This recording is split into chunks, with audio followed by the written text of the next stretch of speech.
Magandang gabi po sa inyo lahat. Tara na at magpahayag, pasasalamat at pagkikilala sa mga espesyal na tao sa ating mga followers. O mas tinatawag kong ka-feeling dahil nga feeling vlogger nga tayo, feeling sikat, feeling celebrity. At welcome po sa ating bagong segment na Shawarat. Ito ang oras na may pakita ang pagmamahal at suporta sa ating mga kaibigan, pamilya at iba pang mga taong nagbibigay ng inspirasyon sa ating mga araw-araw. At syempre kayo na ka-feeling ko, maraming salamat po sa buong tiwala at walang sawang suporta sa amin, feeling vlogger. Handa na ba kayo magpadala ng mensahe, pasasalamat at magpapahalaga? Sumali na at magbigay ng boses sa ating mga hinahangaan. Pwede naman mensahe ng pagmamahal, motivational letters, inspirational letters, pwede rin MMK na buhay. Siyempre hindi naman mawawala ang shoutout greetings natin, birthday greetings na walang maapektuhan o maapakan na tao. Pwede natin basahin lahat yan. Pwede po kayong dito sa segment ko, ang Shawarat. Umpisaan po natin. Shawarat kay Nanay Violi Fernandez Antonio. Alam nyo, parang si Ermats ko yan eh. Si Nanay Violi, share ng mga vlog natin. Salamat sa walang sawang pagmamahal, suporta sa ating page. Kay Kuya Police Captain Ludovico Perez at syempre Sir SSG Carolino. Suportahan nyo po ang mga page nila, Ludovico Perez at Simula at Pangako. Yan po yung pangalan nila. Suportahan po natin. Sa inyong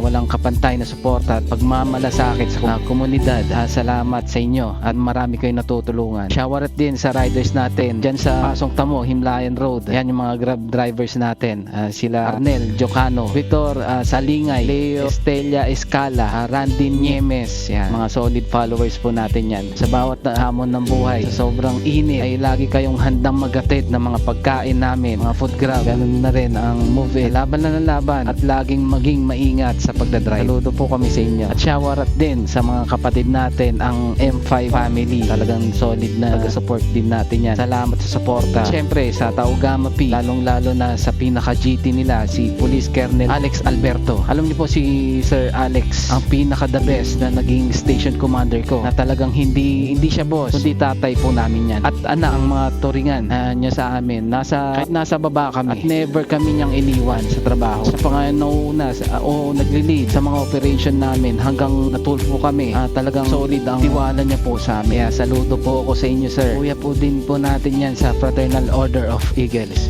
Yan, si Mrs. nanonood sa likod. Yan, binabati ko nga rin pala. At syempre ang mga kapatid natin sa Alpha Kaparo. Long live po sa inyong lahat. Shawarat din sa QCPD Team Tuso. Kami po sa Team Tuso ay tumulong sa vaccination ng panahon pandemic. At doon kami lalong naging close. At maraming salamat sa aming mahal na TL na team leader na si Police Major Florence Maestrado. At ito yung anak ko. Halika dito anak. Ba't lumabas ka na? Ayan po.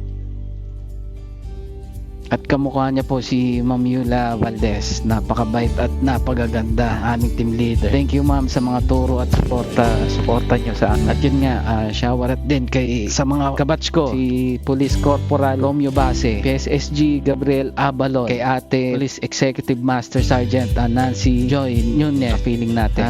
Sila Christian Jervy Libosada, Ralph Suarez, shoutout sa inyo. Eric Patero, shoutout sa inyo. Edward Reyes, shawarat sa iyo. Lester Pamatian, kay Say Malari Trinidad. At syempre kay Fernan Sibayan, nakaklase ko sa loob ng seminaryo. Sa lahat ng mga ex-seminaryan na kabatch ko, showerat sa inyong lahat. Salamat po sa suporta nyo. At syempre isang karangalan po na batiin ko ng happy birthday sis Kimberly Hamad. Matupad mo ang mga pangarap at pinagdadasal mo at ma-enjoy mo ang karawan mo. Maligayang bati yung karawan. Sa mga nakalimutan kong batiin, pasensya na po. Huwag kayong mag-alala at every Sunday po ang segment natin, ang shawarat. Kaya bawi ako sa Sunday. Gusto magpabate, mag-comment lang po kayo. Salamat sa bawat isa sa inyo, mga ka-feeling, sa pagiging bahagi ng aking buhay dito as content creator, as vlogger, feeling vlogger. Kayo po ang inspirasyon ko. Ang inyong mga presensya, pagmamahal ay hindi lamang nagbibigay saya, kundi pati na rin lakas at nagbibigay inspirasyon sa buhay ko. Mabuhay kayong lahat, mga ka-feeling. God bless. Peace out.